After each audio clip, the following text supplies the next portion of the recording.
Gas क्या तारीख इंसानी में कोई ऐसा दौर भी गुजरा है जिसे हम अपना कह सकें? तो जी हाँ, एक ऐसा मुस्लिम साइंसदान जिसने हवा में उड़ने का पहला तजुर्बा किया।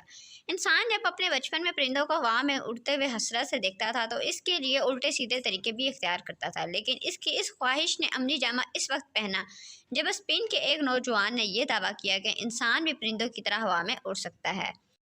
फिर इसने इस दावे की तस्दीक के लिए 10 मिनट तक हवा में प्रवास करने का अमली मुजाहरा भी किया। अगरचे हवाई जहाज़ की ईजाद का सेहरा राइट बरदरान के सर सजाया जाता है, लेकिन बहुत कम ही लोग जानते हैं कि इससे भी सदियों पहले एक मुस्लिम साइंसदान अब्बास इब्न फन्नास ने हवाई उड़ान का न सिर्फ नज़रिया पेश किया बल्कि इसने उड़कर भी दिखाया था। गाइस, आइए इस बारे में बात करते हैं। अगर वीडियो पसंद आए तो प्लीज़ लाइक कीजिएगा, और अगर आपने हमारा चैनल सब्सक्राइब नहीं किया तो प्लीज़ सब्सक्राइब माई चैनल। आइए इस मारूफ साइंसदान और माहिर को इल्म रियाजियात व फल्कियात के बारे में जानते हैं। अब्बास इब्न फन्नास ने 810 ईस्वी में स्पेन में अपनी आंख खोली। इसके बाद फरतबा में अपनी रिहाइश इख्तियार करते हुए अपनी बाकी मानदा ज़िंदगी वहीं गुजार दी। तारीख़ इस्लाम का ये अजीम साइंसदान जो इल्म रियाजियात, तबियात, फल्कियात और केमिस्ट्री में शोहरत रखता था, जब इसने अपनी ज़िंदगी की कई बहारें गुजार ली तो इसकी तवज्जो परिंदों के उड़ने के इस मुनफरिद अंदाज ने अपनी तरफ खींच ली, जिसकी वजह से वो घंटों प्रवास करते हैं। अब्बास इब्न फन्नास देर तक इनका मुताला और मुशाहिदा करता रहता और बिलाखिर एक दिन इसने अचानक ये दावा कर दिया कि वो भी हवा में प्रवास कर सकता है। अब्बास इब्न फन्नास ने अपने इल्म के मुताबिक 2 परों को तैयार किया, जिसको रेशम के कपड़े से बाकायदा सिलाई करके ढांप दिया। एक बुलंद चट्टान पर चढ़कर उड़ान की तैयारी पकड़ी, जिसके करीब मैदानी इलाका था जहां से हवाएं ऊपर उठकर प्रवास को आसान बना सकती थी। जो ये सोच रहा था कि यह शख्स इस चट्टान से छलांग लगाकर अपनी जान दे देगा या हड्डी पसली एक कर लेगा, कुछ ही देर बाद इब्न फन्नास ने इंसानी तारीख की पहली प्रवास करते हुए इस चट्टान से छलांग लगा दी और तकरीबन 10 मिनट तक फिजा में महवे परवाज भी रहा।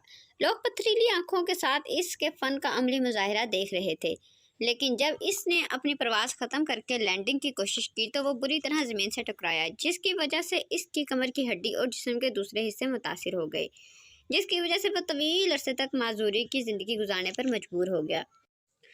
इसके इस तजर्बे को मुकम्मल तौर पर कामयाब ना सही मगर फिर भी एक काबिल तारीफ कोशिश करार दिया गया।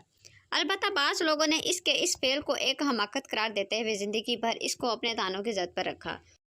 लोगों का कहना था कि तुम पर खुदा का अजाब नाजिल हुआ है, तुमने खुदा के कामों में दखल देने की कोशिश की है, क्योंकि हवा में उड़ना सिर्फ परिंदों का काम है।